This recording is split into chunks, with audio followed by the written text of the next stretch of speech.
Uma doce mulher, não é mesmo? Olhos azuis hipnotizantes, bonitos cabelos loiros, um sorriso simpático e encantador. Toda essa beleza servia apenas para enfeitar a máscara que Ilse Koch utilizava. Mas afinal, quem foi a cadela de Buchenwald? Ou também como era chamada, a bruxa de Buchenwald?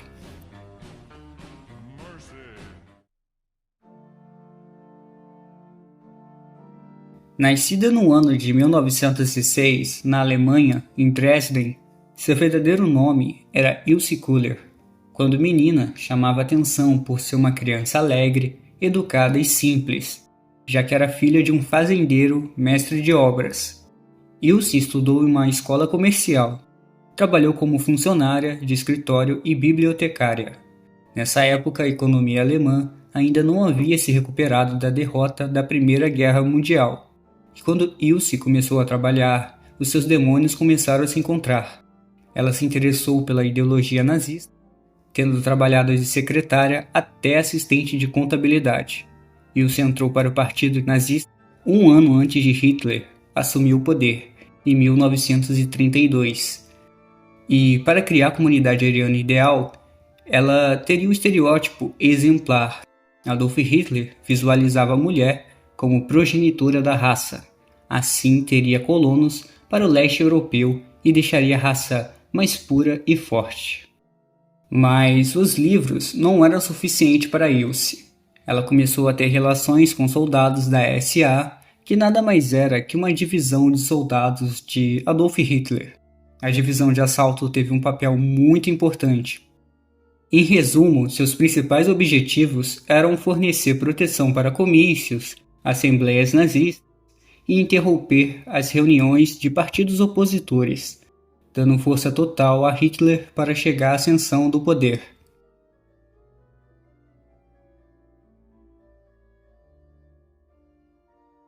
Com um pequeno time skip para 1936, os líderes da SS criaram a Lebensborn. O programa dizia que todo membro da SS deveria ter 4 filhos e não importava o casamento. Acolhia mães solteiras e até procurava pais para as crianças. Mas o programa não foi tão bem sucedido. E como era óbvio, aumentou todas as punições contra o abuso. Ilse começou a trabalhar como guarda e secretária no campo de concentração de Sachsenhausen, perto de Berlim, onde conheceu o comandante Karl Koch, com quem resolveu se casar. E a história da bruxa então começa.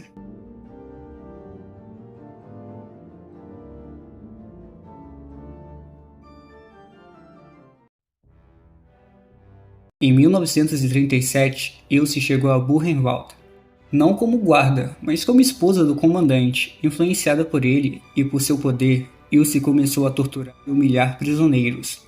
Na época do Holocausto, o que não faltava eram experimentos e violência gratuita. Joseph Mengele, o Anjo da Morte, era um médico. Realizou experimentos médicos cruéis, especialmente gêmeos. Cegava, mutilava e matava crianças sem anestesia. Conseguiu fugir da guerra e nunca foi capturado.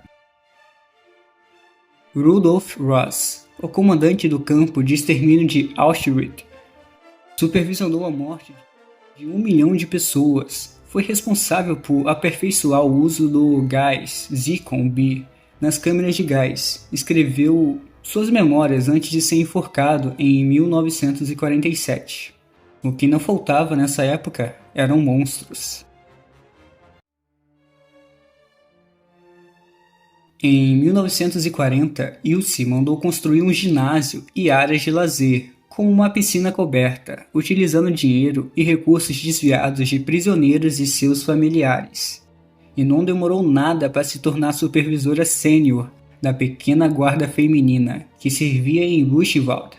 Os prisioneiros eram cercados por cercas elétricas, torres de vigia e uma cadeia de sentinelas equipadas com metralhadoras automáticas. No bunker, o principal ambiente de punição, havia 33 barracões de madeira, instalações de desinfecção, um bordel e um crematório. Cavalgando com seu cavalo, Ilse ficava em busca de prisioneiros. A maioria eram políticos, judeus, ciganos, testemunhas de Jeová, e não importando a religião, todos conheciam como a bruxa. A mulher que colecionava tatuagens, fazia abajures com pele humana. Ela caminhava pelo campo com chicotes e é acusada de espancar prisioneiros até a morte, por prazer. Mas o pior ainda está por vir. Ilse ficou obcecada por tatuagens em prisioneiros, especialmente com padrões artísticos. Será que o monstro que vivia dentro dela tinha algum tempo para a arte?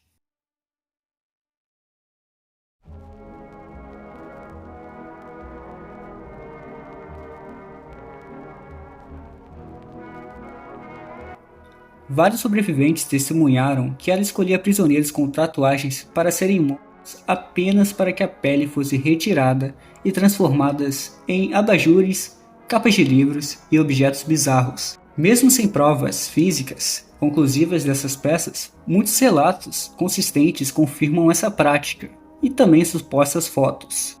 E mesmo tendo 3 filhos, ela odiava grávidas, não tinha misericórdia nenhuma, com chicote presos a lâminas de barbear, e crianças não ficavam de fora dessa lista. Ilse se perdia em risadas vendo uma criança ir para a câmara de gás. E seu lado sexual era repleto de fantasias e demônios.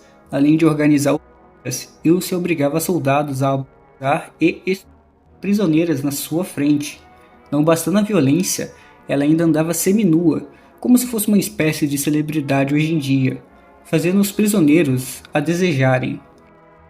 Ela era chamada de a Bruxa de Buchenwald, ou simplesmente a Cadela pelos prisioneiros.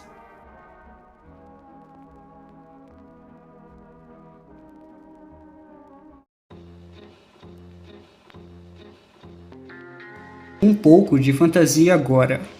Ilse serviu como uma espécie de inspiração para Ed Gein na série Monstro, mas não existe nenhuma ligação direta histórica ou pessoal entre Ilse Koch e Ed Gein. Eles nunca se encontraram, nunca atuaram no mesmo contexto. Ela estava na Alemanha nazista e ele nos Estados Unidos no interior, ou seja, pertencem a mundos e motivações completamente diferentes.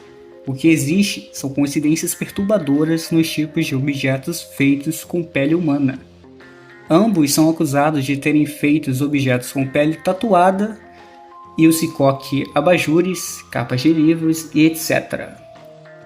Ed Gein, máscaras, cintos, poltronas, calças de pele feminina. A lei da atração funciona, mas aqui por motivações diferentes. Ilse, poder, sadismo, ideologia nazista. Gein, psicose, fixação pela mãe e isolamento. Logo, qualquer ligação entre eles é literária, simbólica ou mitológica.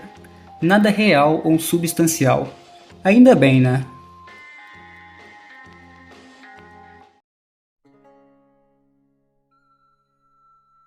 Durante a Segunda Guerra Mundial, o regime nazista criou uma verdadeira máquina de morte.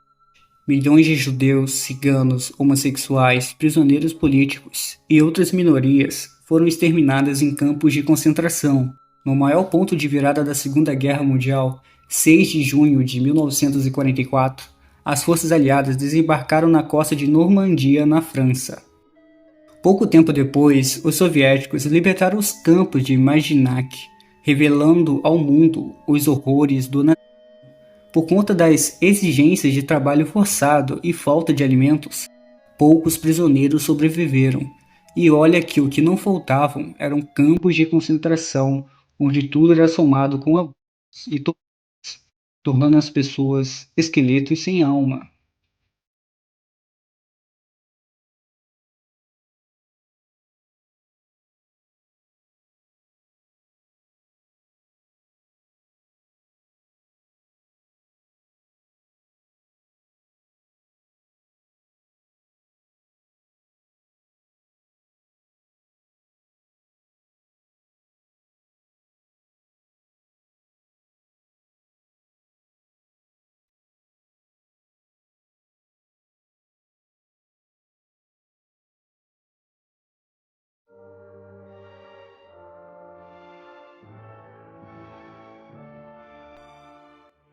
Com o fim da guerra em 1945, Ilse e Karl Koch foram presos. Karl acabou exilado pelos próprios nazistas, acusado de corrupção e assassinato.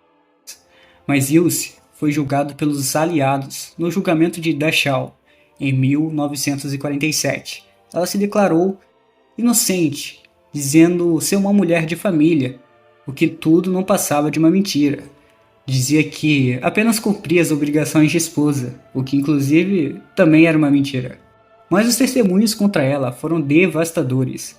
Foi condenada à prisão perpétua, embora sua pena tenha sido temporariamente reduzida para 4 anos, o que gerou uma revolta internacional e forçou uma nova revisão. E finalmente ela foi recondenada à prisão perpétua em 1951. Ilse passou o resto da sua vida na prisão. Em 1967, aos 60 anos, cometeu por enforcamento em sua cela na prisão de Eichach, na Baviera, deixando para trás um legado de horror, crueldade e loucura.